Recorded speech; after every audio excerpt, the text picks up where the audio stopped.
Good morning students. कल हमने test लिया था और मेरे कहने के बावजूद भी बच्चे जो हैं वो टेस्ट में सीरियस नहीं ले रहे हैं। केवल 6 बच्चों ने टेस्ट दिया है। बाकी सभी बच्चे याद रख लें, ये सीरियस पढ़ाई चल रही है, इसको सीरियस लें और सभी बच्चों को टेस्ट कंपलसरी देना है अगली बार से, याद रखें। 6.1 एक्सरसाइज हमने पूरी करवाई थी। अब एक्सरसाइज 6.2 पे चलते हैं। चैप्टर जो है आपका एप्लीकेशन ऑफ डेरिवेटिव, एक तो इसमें ये समझ लें कि इसमें पूरा चैप्टर जो है वो एक ही कंटेंट पे बेस नहीं है। यहाँ पे डेरिवेटिव का यूज कितने तरीके से हो सकता है उसके हिसाब से यहाँ पे कंटेंट है। 5 एक्सरसाइज हैं तो 5 कंटेंट आपको यहाँ पर पढ़ने हैं और पांचों कंटेंट आपस में डिफरेंट है। हमने जो फर्स्ट कंटेंट पढ़ा है रेट मेजर, वहां पे हम डेरिवेटिव का यूज रेट मेजर के तरीके से करके क्वेश्चंस को सॉल्व किया था। वो कंटेंट वहां पे खत्म हो गया है। अगर किसी बच्चे को समझ में जैसे नहीं आ पाया है तो कोई दिक्कत नहीं है, 6.2 एक्सरसाइज उसको समझ में आ जाएगी। अगली एक्सरसाइज जो आएगी उसका 6.1 और 6.2 से कोई लेना देना नहीं है, यानी इंडिविजुअल एक्सरसाइज है, अपने आप में कंप्लीट है। यहाँ पे 6.2 एक्सरसाइज जो है उसमें हमें स्ट्रिक्टली इंक्रीजिंग और स्ट्रिक्टली डिक्रीजिंग फंक्शन के बारे में पढ़ना है। तो पहले थोड़ा ये समझ लें कि फंक्शंस किस तरह डील होते हैं। पहली बात तो ये कि मान लो कोई फंक्शन अगर y = fx दिया हुआ है और इसमें हम x1 और x2 की वैल्यू डिफरेंट रखें, अलग अलग वैल्यू। मान लो हमने x1 जो रखा है वो 2 है और x2 जो रखा वो 5 है। तो जब हम x1 2 रख रहे हैं, x2 5 रख रहे हैं, यानी हम वैल्यू को 2 से 5 तक इंक्रीज कर रहे हैं, तो क्या fx की वैल्यू इंक्रीज हो पा रही है? अगर fx की वैल्यू भी इंक्रीज है, बढ़ रही है, तो हम बोलेंगे कि ये फंक्शन इंक्रीजिंग है। इंक्रीजिंग का मतलब ये होता है कि अगर वैल्यू बढ़ रही है तो फंक्शन भी बढ़ रहा है, फंक्शन की वैल्यू भी बढ़ रही है, और अगर x की वैल्यू कम हो रही है तो फंक्शन की वैल्यू भी कम हो रही है। यानी एक तरह से अगर हम देखें साइंस की लैंग्वेज में तो प्रोपोर्शनल फंक्शन जो होते हैं, जैसे मान लो ये ग्राफ आपके सामने दिया हुआ है। इस ग्राफ में अगर आप देखें तो जो पॉइंट्स आएंगे उन पॉइंट्स के लिए x की वैल्यू अगर लगातार बढ़ रही है तो fx की वैल्यू भी लगातार बढ़ती जा रही है, और fx की वैल्यू को ही हम y कहते हैं। तो x, y जो कोऑर्डिनेट होंगे इस पे अगर हम एनालिसिस करें तो जो कोऑर्डिनेट यहाँ पर होगा वहां x की वैल्यू कम होगी और जो कोऑर्डिनेट यहाँ होगा उसमें x की वैल्यू ज्यादा होगी, लेकिन करस्पॉन्डिंग y की वैल्यू भी यहाँ पर कम होगी, यहाँ पर ज्यादा होगी। यानी कुल मिला के जो है वो x की वैल्यू अगर बढ़ रही है तो y की वैल्यू भी बढ़ रही है। इसे कहते हैं strictly increasing function. Strictly word क्यों आ रहा है ये भी थोड़ा समझ लें। ये जो फंक्शन है ये इंक्रीजिंग फंक्शन है। अब बेसिक डिफरेंस क्या है इंक्रीजिंग में और स्ट्रिक्टली इंक्रीजिंग में? स्ट्रिक्टली इंक्रीजिंग का मतलब ये है कि उसमें x की कोई ऐसी वैल्यू नहीं आएगी जिन दो वैल्यूज के लिए y की वैल्यू सेम आ जाए। सपोज करो कि x1 हमने अगर 3 लिया और y1 निकाला तो 8 निकल के आया, और मान लो हमने x1 लिया 6 और फिर y निकाला फिर भी 8 निकल के आया। यानी x की जो वैल्यू है वो डिफरेंट है, अलग अलग है, लेकिन y की जो वैल्यू आ रही है दोनों को पुट करने के बाद वो सेम आ रही है।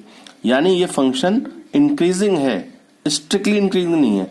स्ट्रिक्टली इंक्रीजिंग का कंसेप्ट सिंपल सा है कि उसमें कोई भी x की दो वैल्यू के लिए y की वैल्यू सेम नहीं आएगी, वो हमेशा डिफरेंट ही आएगी।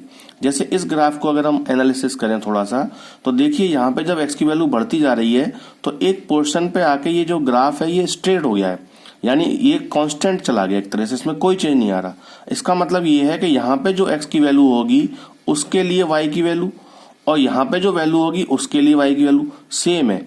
यानी x की दो वैल्यू ऐसी हो गई जिनके लिए y की वैल्यू सेम आ रही है।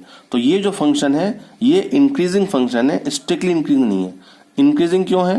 क्योंकि वैल्यू नीचे नहीं हो रही, यानी कम नहीं हो रही। ठीक है, वो सेम आ रही है बट कम नहीं हो रही है।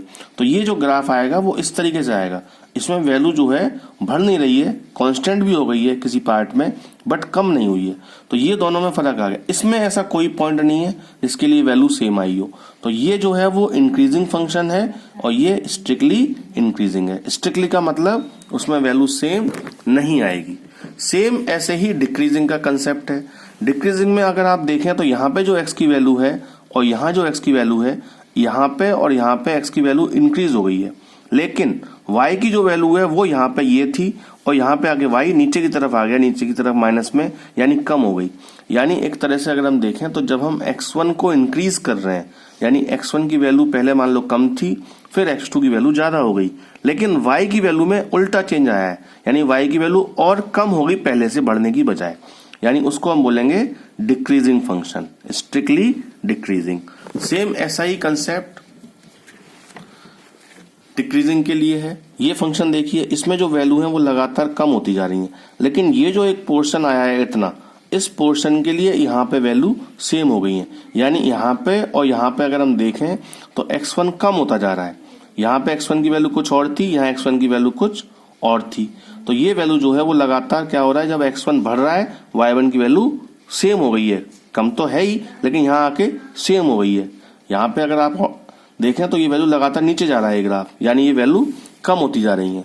कुल मिला के इंक्रीजिंग और डिक्रीजिंग का कंसेप्ट सिंपल है कि वहां पे दो x की वैल्यू ऐसी होंगी जिनके लिए y की वैल्यू सेम आ जाएगी, लेकिन जो स्ट्रिक्टली डिक्रीजिंग होगा उसमें हर वैल्यू डिफरेंट आएगी और बड़ी आएगी पहले वाली वैल्यू से, अगर आप x को इंक्रीज कर रहे हैं।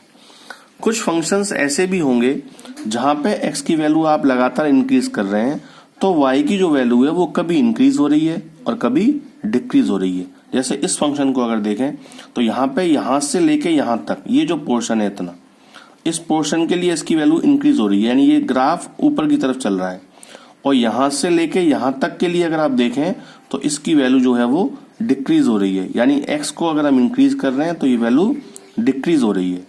सेम ऐसे ही यहाँ से लेके यहाँ तक को अगर आप एनालिसिस करें तो इंक्रीज हो रही है। तो कुल मिला के एक ही ग्राफ में ऐसा होगा कि कभी x की वैल्यू बढ़ाने पर y की वैल्यू बढ़ रही होगी और कभी x की वैल्यू बढ़ाने पर y की वैल्यू कम हो रही होगी, यानी एक ही ग्राफ में दोनों होंगे, इंक्रीजिंग भी और डिक्रीजिंग भी। ऐसे फंक्शंस को हम कहते हैं neither strictly increasing nor strictly decreasing. ये कंसेप्चुअल वाइज स्ट्रिक्टली हमें पढ़ना है, स्ट्रिक्टली वर्ड जो हम लगा रहे हैं, लेकिन क्वेश्चंस में हम जब डील करेंगे तो हम ग्राफिकल रिप्रेजेंटेशन नहीं कर सकते, तो वहां पे हम क्वेश्चन को केवल इंक्रीजिंग या स्ट्रिक्टली इंक्रीजिंग का सेम मीनिंग मानेंगे। यहाँ भी यानी कि वहां पे हमें इसको इतना डीपली एनालिसिस नहीं करना है, इंक्रीजिंग स्ट्रिक्टली इंक्रीजिंग दोनों को लगभग इक्विवेलेंट मानेंगे, टेक्निकली दोनों जो है वो अलग अलग होते हैं। अब इसको अगर रिप्रेजेंटेशन पढ़ें, डेफिनेशन वाइज पढ़ें, तो y इज इक्वल्स टू अगर कोई fx फंक्शन है और if x1 greater than x2, यानी x1 की वैल्यू x2 से बड़ी है, तो fx1 भी बड़ा अगर आ रहा है fx2 से, तब फंक्शन वो कैसा होगा, स्ट्रिक्टली इंक्रीजिंग। लेकिन अगर x1 x2 से बड़ा है और fx1 fx2 के बराबर भी आ सकता है या बड़ा आ रहा है, बराबर आ गया तो मैंने बताया कि x1 x2 वैल्यू डिफरेंट है बट वैल्यू जो निकल के आ रही है y की वो सेम आ रही है, तो इंक्रीजिंग बोलेंगे, ओनली इंक्रीजिंग। सेम ऐसे ही x1 x2 से बड़ा है लेकिन fx1 की वैल्यू छोटी आ रही है, यानी उल्टा हो रहा है, x1 जब बड़ा है तो fx1 की वैल्यू छोटी आ रही है, उसे हम बोलेंगे स्ट्रिक्टली डिक्रीजिंग। सेम ऐसे ही x1 अगर बड़ा है x2 से, fx1 की वैल्यू छोटी या बराबर आ रही है, तो हम बोलेंगे कि वो डिक्रीजिंग है, ओनली डिक्रीजिंग। ठीक है, और अगर x1 x2 बड़ा है और fx1 की वैल्यू कभी छोटी आ रही है, बराबर आ रही है, कभी बड़ी आ रही है, बराबर आ रही है, तो हम उसको बोलेंगे neither strictly increasing nor strictly decreasing. ये कंसेप्ट आप समझे। ये कंसेप्ट हो सकता है कि कुछ बच्चों को बहुत टिपिकल लग रहा हो, लेकिन जब आप क्वेश्चन सॉल्व करेंगे तो आपको समझ में आएगा कि ये इजी है। वो चीजें जो समझाने के लिए हैं वो थोड़ी टिपिकल हो सकती हैं, बस क्वेश्चन जब करेंगे तो थोड़ा सा इजी रहेगा। कैसे रहेगा, हमें असल में यहाँ करना क्या है, एक्सरसाइज में हमें कोई फंक्शन दिया होगा, मोस्टली जो है वो पॉलिनोमियल फंक्शंस होंगे, ट्रिग्नोमेट्रिक फंक्शंस होंगे, यही फंक्शन होंगे ज्यादातर।